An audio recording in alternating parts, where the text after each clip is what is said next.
Hello there, everyone. Yeah, Sam. Yeah, sync. We want to talk about the sync. I've just been over here, and I've just had a cutscene of sorts that I've not seen before. I was just goofing around doing this kind of thing. As I've said before, you should try and do it in your downtime. So it's just like, here you go. Whoop. Get a bit of water in your face. You try and make BB smile. Now, what I didn't know is that there is a unique interaction for this, and I've got no idea to re-trigger it. Or I will show you the clip. Yeah, I was just goofing around, and suddenly I had two people in the room with me for the photo. I've got no idea what that was about. It was another one of these Doom's nightmares. But yeah, that was interesting. So yeah. All right. So I was in the middle of all this as well. I was just doing my like little routine, in between recordings. I thought, you know what, I'll just have a bit of a shower. Let Sam do his business. So yeah, that's what I love about this game. Just little things that can still creep up on you. All right. So we got Lou here. Just give him a little prod and a poke. You okay? Yeah, he's having a little kip. He looks happy though. Oh, there is another thing as well that I haven't shown anyone. I keep remembering things like this. We can actually put a new battery on here. So at the moment, we've got extra battery level 1. So if I remove that, we can actually fabricate battery level 2. It's now more efficient and has a larger capacity despite remaining the same size. Equipping an extra battery will increase the amount of battery for active skeletons or other equipment. So essentially, it's still going to do the same thing, same space on the backpack, but it's got more charge. So definitely worth it. Can I do it? I don't think I can. Oh, can. Cool. With it being the safe house, I didn't think I'd be able to do it. I didn't think I had the materials. Anyway, yeah, I'm looking, Sam. You have to keep interrupting me. It's been a bit pushy today. All right, so let's just examine this. I don't think there's anything of note I'd need to look at. Just basically a few more colours. So we got the green. Oh, sorry, not green. Lightning blue. And the Luden's mask, I'm assuming we've got Mars red and the lightning blue. Oh, I do kind of like that. We've got Sandy Tan, which we got because we got the novelist's son onto the Chiral network. And we've got Express Purple. But honestly, I kind of like lightning blue with the Omni reflector. Oh no, the blue colour on the lenses. So we're going to have that for a bit. Because I don't really use them. We've got the glasses as well. We haven't actually got a lens option for them, really. So for now, we'll keep testers. Oh, saying that. You know what? We'll have sunglasses. Just mix it up a little bit. They are sunglasses. I think all this wants to tell me is I've got a new figurine.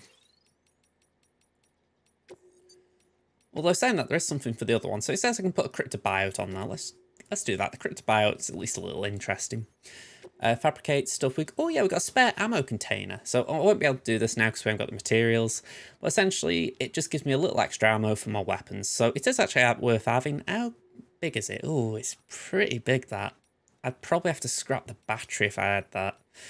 And the battery's probably more important. So we're not going to have that, unfortunately. Yeah, it's where I do wish the backpack was a little bigger. Because it's like, I look at what I've got. And I think the battery's kind of important. You do need a battery. So say I did this instead like that. I could potentially then get an ammo container on if I rotated that as well like that. But yeah, it gets tricky then because you really wouldn't be able to have anything else on there. And the one thing I haven't shown anyone yet is the stabilizer. The stabilizer becomes very good. At level 1, I wouldn't say it's fantastic, but it's good. But look at that. It takes up the entire backpack. So you can't have anything else on there. And yeah, I just can't justify it. Yeah, I'm not going back to the backpack again. All right, so I've been recording 5 minutes. I haven't even gone to the terminal yet for mail, etc. So I'll put a timestamp on the screen as always for those of you who skipped this bit. But let's just go through the mail. So we're going to the spiritualist. A snapshot of ages past. Do you recall the handprint you bought me? Well, I hope you're sitting down because when I analysed it, I discovered that it was 65 million years old. It dates back to the late Cretaceous period when the dinosaurs became extinct. I did fear that perhaps it was just the rock and the handprint itself had been added much later, but that seems not to be the case. Could someone have travelled through time via the beach in order to leave it? If not, how could it possibly have been made? I plan to look into the matter further and will get in touch when I learn more.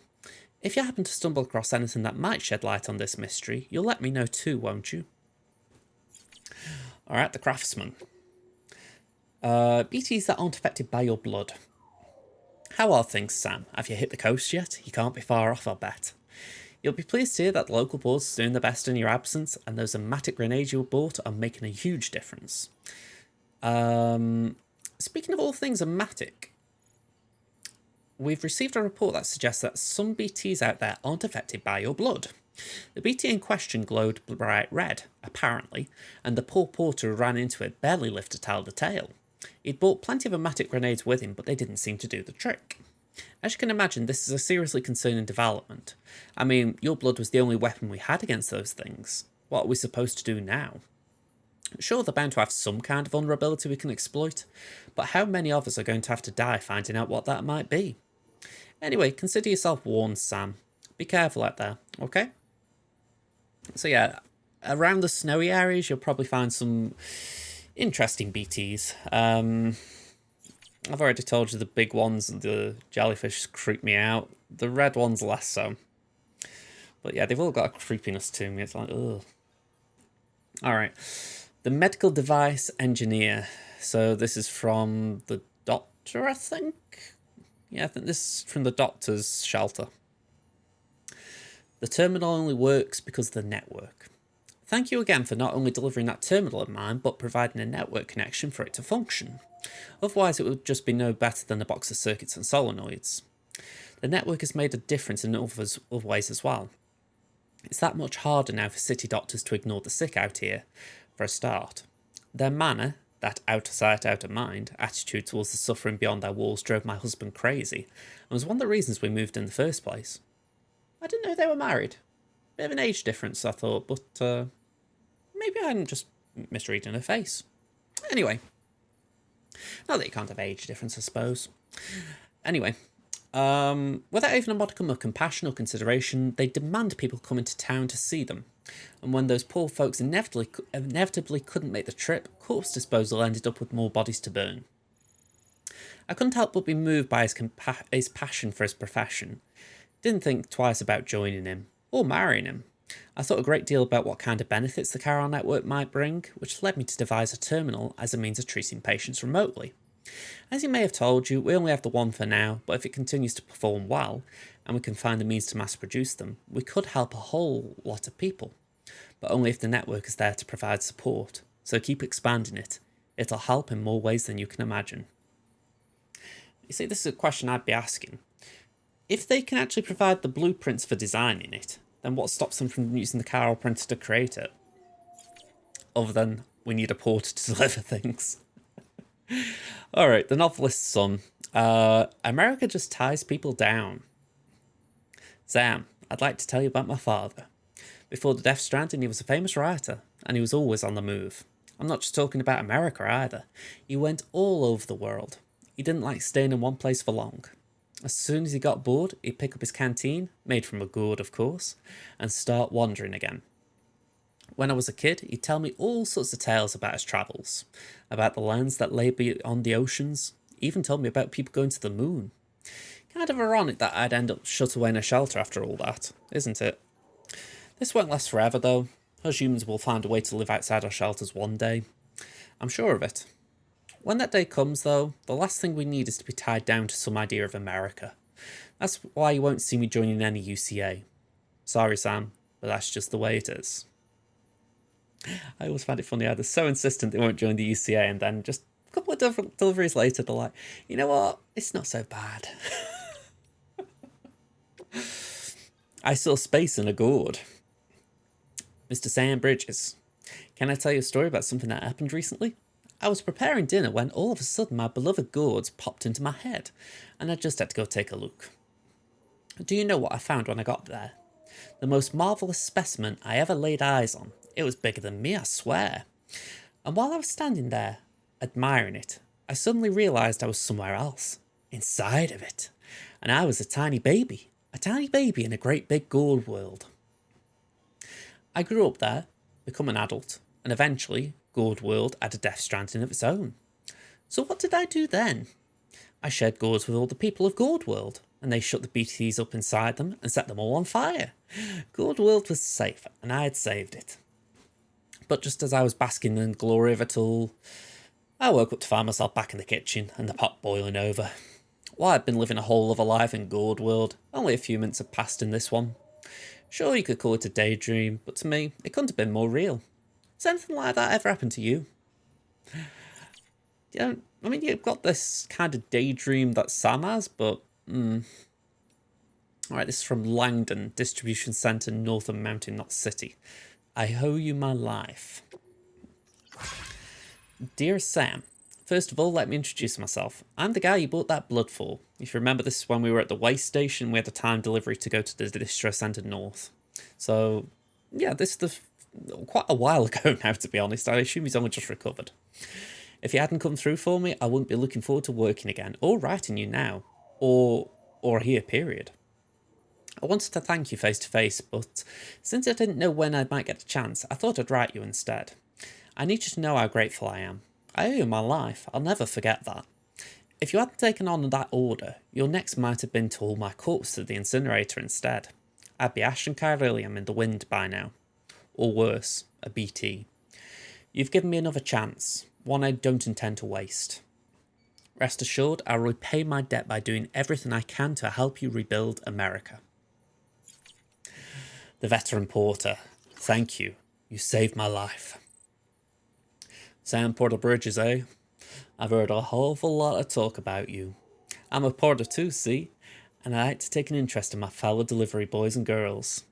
Now, you probably don't know the first thing about this, but the fact is, after the Stranding hit, the government didn't come to the rescue. Matter of fact, the almighty US of A did jack. And you know who picked up the slack? Private porters, that's who.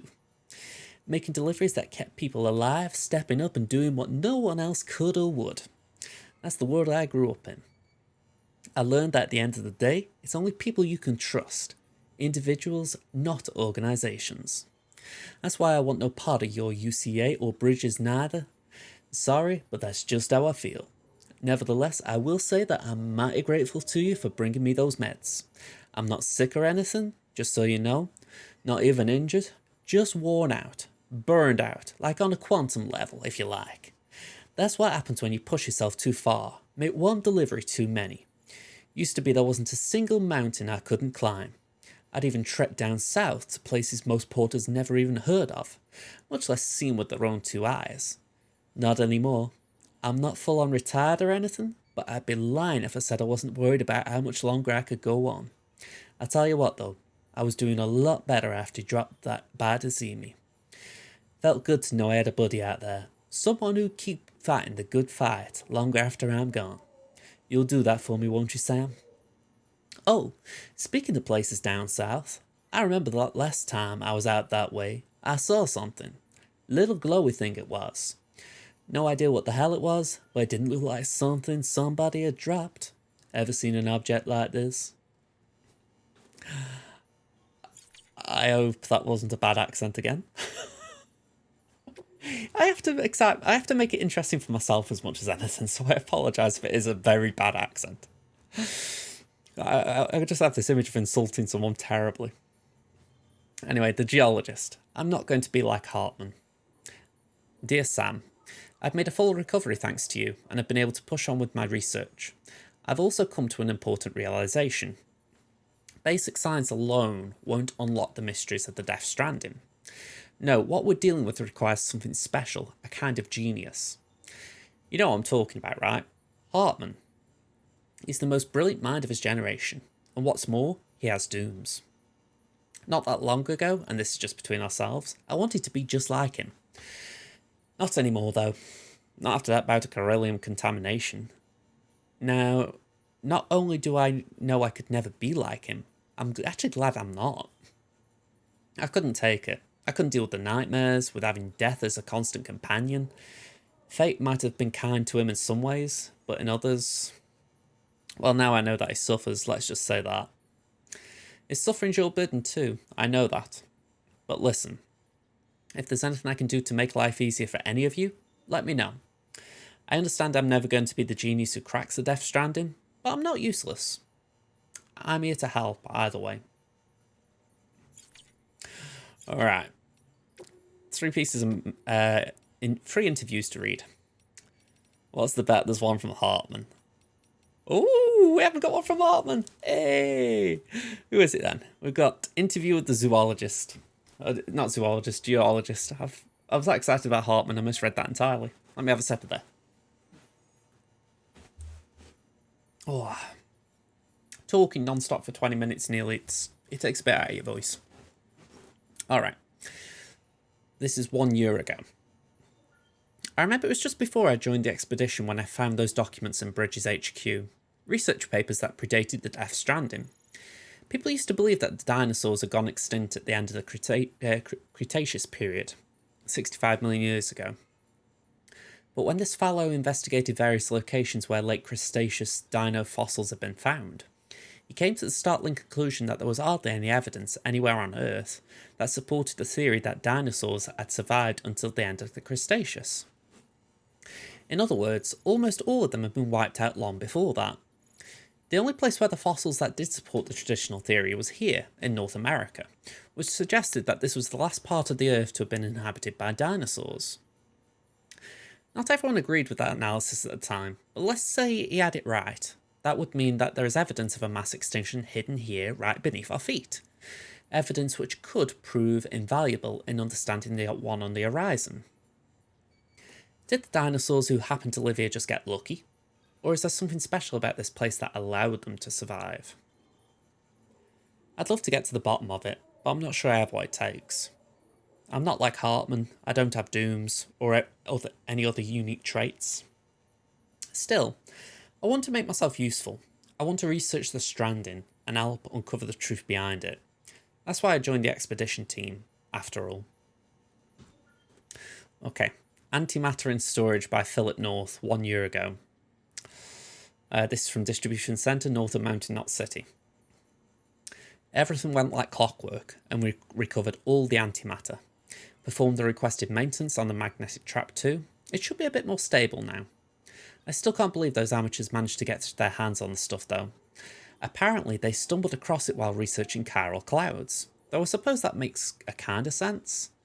Even before the Death Stranding, there was evidence that regular lightning storms could generate antimatter, and chiral ones are surely stranger. Sounds like they were able to capture it only once though, so that's something. Imagine if antimatter was easy to get hold of. Terrorists would have a field day. Anyway, we've got it stored safely for now, and no one's the wiser. I just hope something good comes of it, that's all. You know what the alternative is, Lochner?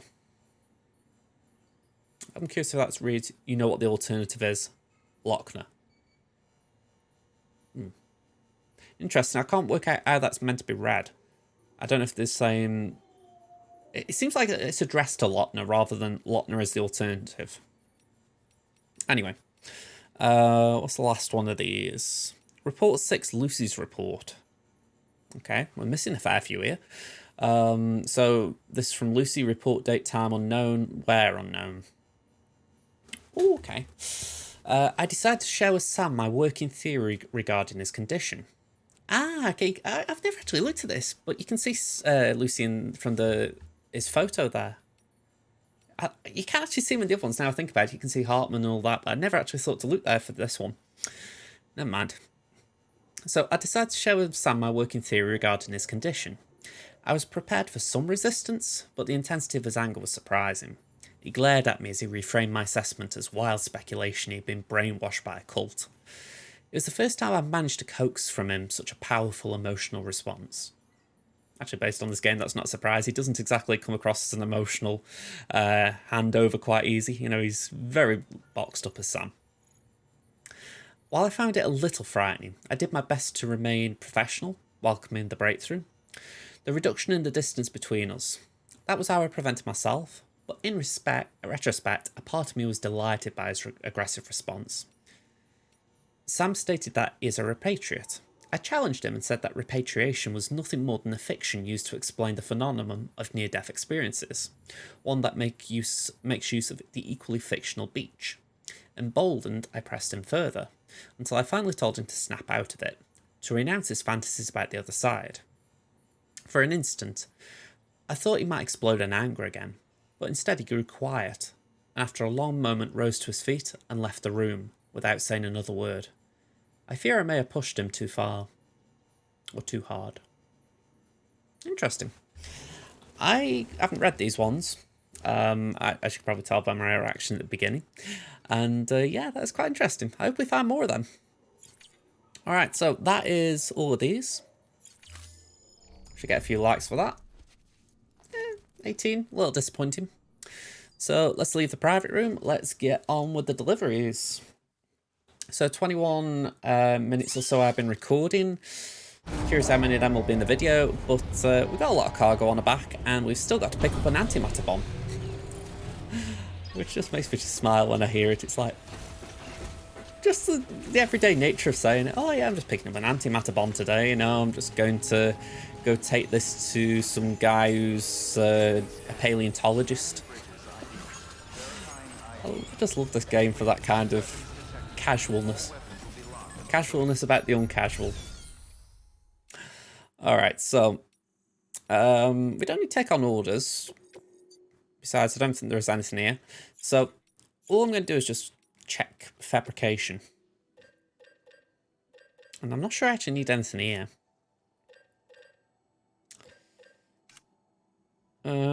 Yeah, I think we are actually okay. And that was just me thinking to myself, could I... Oh yeah, of course I need the private locker. I need the antimatter bomb. So, carry that. Obviously we can't carry it for long. So, floating carrier offload. And then everything... Actually, leave the container repairs. I'm saying that. Let's move them for a second. I do know what I'm doing here, honest. Okay, so it's just the antimatter bomb on his back now. Now, we haven't got the backpack cover right now because it just this minute expired. So we can't craft one because obviously we're not in the private room. So my thoughts are we're going to try and cover it. We're going to put that on my back. We're going to put the PCCs and the container repair sprays on the back. And because we've got the room, we will also do that. That's not a heavy weight as such, but it's not light. Yeah, it's 80 kilos. I'm calling it 80 kilos. It weighs 80 there. Oh yeah, it's 80 kilos. So it's not an easy thing to carry, but we've got the what's it called, the floating carrier. So if we need it, we have got that option. All right, we should be okay though.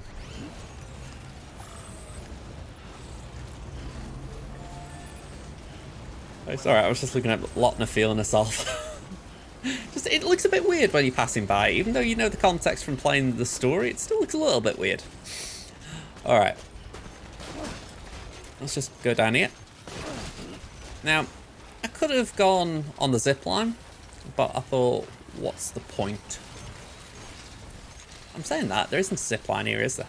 So, I'm talking at my bum all there. Anyway, this is the way we're heading. Ideally, there would be something going this way, but for reasons I can't explain, there isn't a zip line. I'm going to assume just simply put Carol network. I find it much easier going this way, on foot. You could go just straight past the geologist's shelter and then drop down from there. It is the way I went the first time. And when I've had zip lines, I've gone that way as well. But it doesn't feel the most efficient on foot. We've got a load of battery. That's a positive thing. The downside is, yeah, that's getting wrecked in the snow. I'm kind of tempted to put it on my back.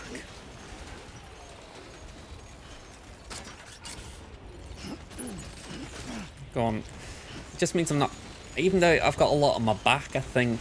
you're kidding me. My cargo... My skeleton's been ruined. Ah, damn.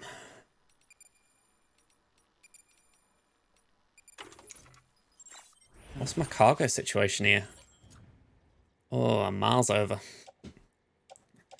Alright, we've got to use floating carriers now. Damn.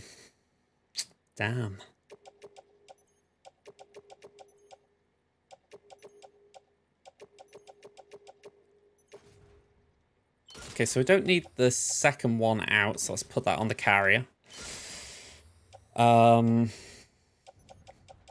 Because they don't weigh a lot, I'm going to make sure I've got a container repair spray on my tool rack.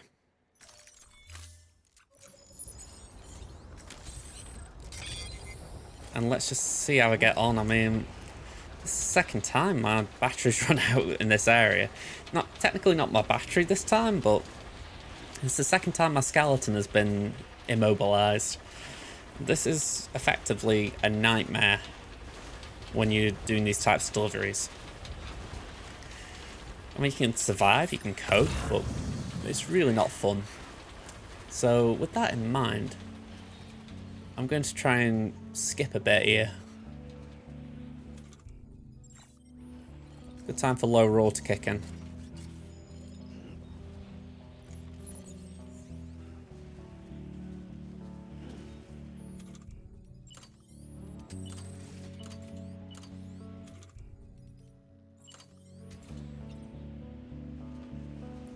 Can I do anything for that one? It would be nice to do something that can go in multiple directions. That'll do me lovely.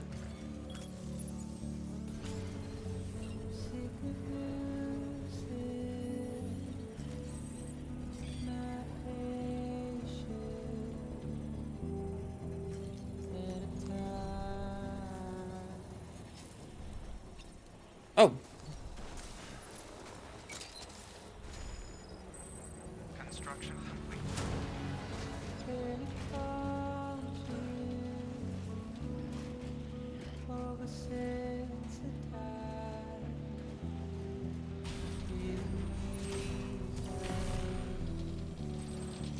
Honestly, that was just to save walking 200 odd meters. Oh wow, the antimatter bomb's been ruined a bit. Need to spray that fast.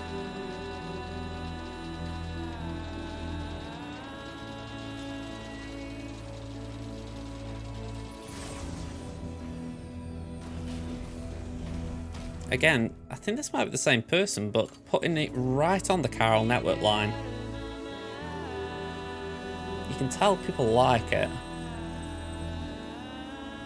279,000 likes, that is a high amount.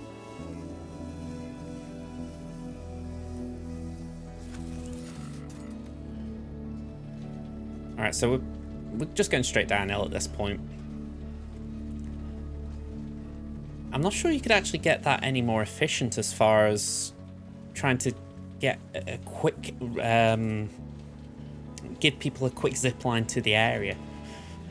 That was very good.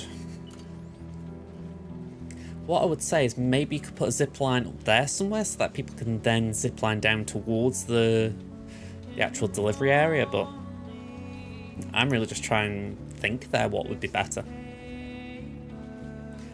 Like I say, whoever some of these players are, they put some good zip lines down. Helpful ones. I mean, how long the game's been out, it's not a surprise that, but still, it's good to see.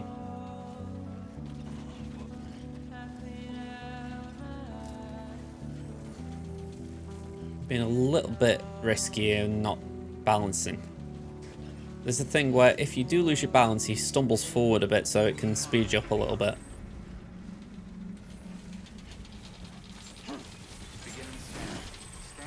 Okay.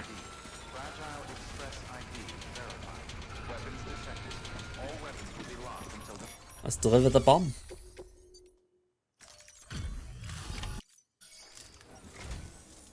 Much appreciated, friend. Thanks to you, we can finally move ahead with the dig. Always beanie. I swear, this place is bad enough without having to worry about getting asphyxiated. I'm one to talk. Not that I need to tell you.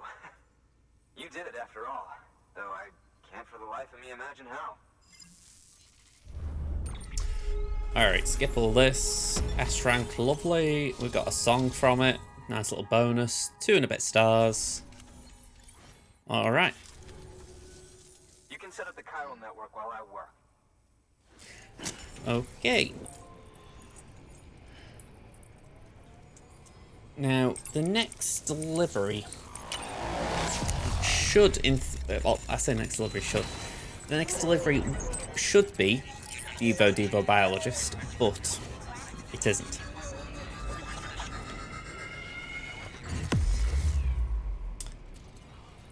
We're going to see in a moment. See where that little chunk is, where the first prepper is. It's why I won't get him on board. Alright, so Paleontologist has joined the UCA. We now can craft an oxygen mask. Also, matic grenades level 2, which are really nice. Interview with the Paleontologist. Lovely. Anyway, as it turns out, Sam Bridges, I have a favor to ask. A local Really? porter was on his way here with something very valuable, but dropped it en route. It's a 200-million-year-old ammonite, which looks, he says, almost as if it were still alive. He apparently stumbled across it in a boulder field, which had previously been hidden beneath a glacier, but that's not the half of it. The man claims this ammonite has an umbilical cord. An umbilical cord. Color me skeptical, but the specimen merits study, and I wasn't about to leave such delicate work to an amateur. So I asked him to carve out the whole surrounding chunk of rock and bring it here to me. Naturally, I wanted to compare it with contemporary specimens in the vicinity, which is why I had him excavate a number of those in addition to the one he told me about. But what does the dumb fuck go and do? He loses the whole shipment. Didn't even have the good sense to mark which container had the ammonite with the umbilical cord. The cargo was supposedly lost in the area to the southwest, where toxic gases have a tendency to build up. Old Mr. Reliable claims his cargo scanner is broken, and there's no way he can recover the shipment. But you could track it down. To protect you against the fumes, I'll provide you with an oxygen mask. Just to be safe. You can pick it up when you accept the order. That fossil could represent an epochal discovery. While there are examples of viviparous fish, an ammonite with an umbilical cord is unheard of. And if it is indeed 200 million years old, it would also correspond with the end Triassic extinction, another one of the big five. Could the umbilical cord be connected to the beach? We must recover that cargo at all costs. It could provide a vital clue to the mechanisms underpinning the Death Stranding. We're so close. So very, very close to grasping the true nature of the phenomenon. Hurry, Sam. We cannot risk that ammonite being lost. Yeah, so we get sent on a little side quest at this point. It's literally just down the road, so I just need to step out the room a minute, so I'm just going to let Sam have a little rest. Suppose when I'm back, we'll see how long he's had a rest for. So, you guys won't see it, but y'all be. Okay, how seamless was that? Wake up, Sam. How long were you asleep? Let's find out. Couple of minutes? 3 minutes of sleep. I'll take that. Okay, so orders for Sam. Recovery ammonites. This is a pretty simple order. An oxygen mask, huh? Good idea. It'll filtrate the air and keep you breathing normally. In addition to protecting you from toxic gases, it'll also help to reduce fatigue from strenuous activity, making it easier to keep your balance. If it didn't have a limited battery life, I'd tell you to keep it on the whole time. But it does, so don't. Okay, so they don't bring this up at this point, but it's actually good against BTs as well. Because with BTs, essentially, you're obviously holding your breath a lot. The oxygen mask allows you to hold your breath for longer. So even though I have been a dope and forgotten that at times, it is quite useful. Now, before I actually go and do that again, I've just thought I would like to recycle some stuff. First of all, put that on, why not? Next, we've got an all-terrain skeleton that's wrecked, so recycle. Then I've got automatic grenades. They're all level 1, so let's just recycle them. Okay, sorry about the weird cut. I had to just nip out the room, and I did a little bit with my mic off and I forgot. So, oxygen mask, we've been given this. So, we're going to actually put on the mask. Why not? Safe carrying it. Then climbing anchor, we will need it for the mission, so we're going to carry it on the back. Speed skeleton, we're actually going to equip it this time because no snow in this particular area for this mission, but we've got an all-terrain skeleton as well for after. So we'll put that on the back for this time. Automatic grenade, put it in the grenade pouch. Same with all these level 2s that I've crafted. Essentially, you get level 2s, you don't need level 1s, so you might as well have level 2s. After that, we've got a few things in here, and you know what? I'll take them, because you never know, I might need them. So, just organise all of that. What's on the carrier? I've forgotten. Okay, I'll tell you what. PCC level 2s I could possibly do something with, but I'll leave them for now. In the meantime, put all those in the private locker. I can go on my back, organise, and away we go. Thank you for your comment. So this is Sam with the mask on.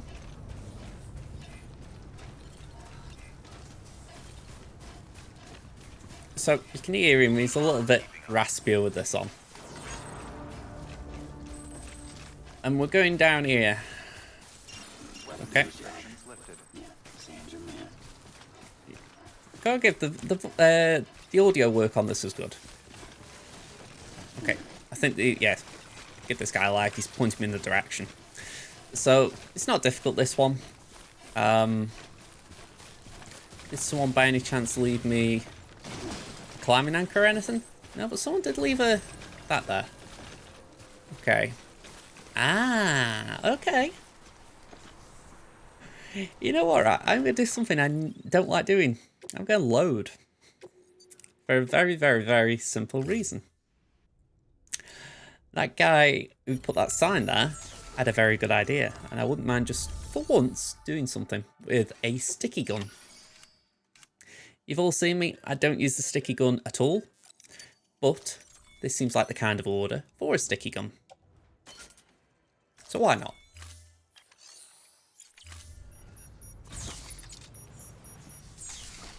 Have I got the order? Yeah, we got it. Okay. So I probably don't need the mask, so I will take it off just so that I don't drain my battery. Remove it.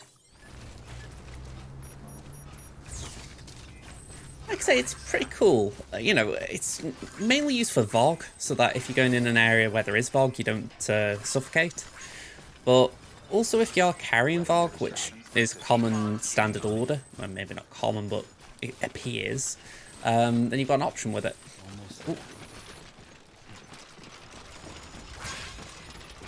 Alright, I didn't mean to go down like this, but we're here, so let's do it. Yeah, I think someone was a bit annoyed coming here.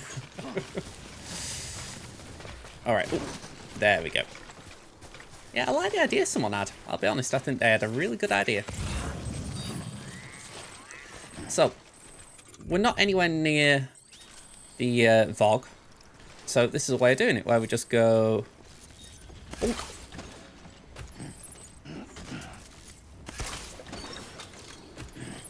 Oh, I love this. I can't believe I didn't think of this before.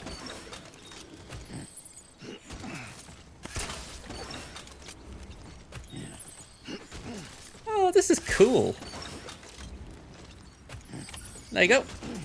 Don't need anything else other than the sticky gun. And it's the one mission, I would say, where there is actually a very good use for it. So whoever put that sign down, because I didn't thank you for it, and it seems like for some reason the sign disappeared, you had a brilliant idea, so thank you. Man, I think that was a record time as well. Just can't believe it took me that long to work that one out. Okay, so here we go. Up the ladder. You can obviously go that way as well, but when there's a ladder, why not? Equally, when there's a bike here, why not? So, James, I'm just borrowing your bike for a minute.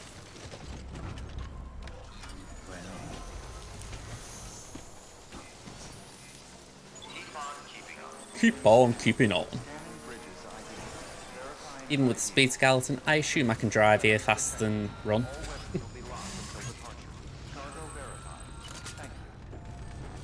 Crouch under just so we don't lose cargo on the roof. Even though Sam stands up to deliver. Yeah, there's an innuendo in there somewhere. You found it. Let me see. I have to see it. Oh my. It really is immaculately preserved. Uncannily even.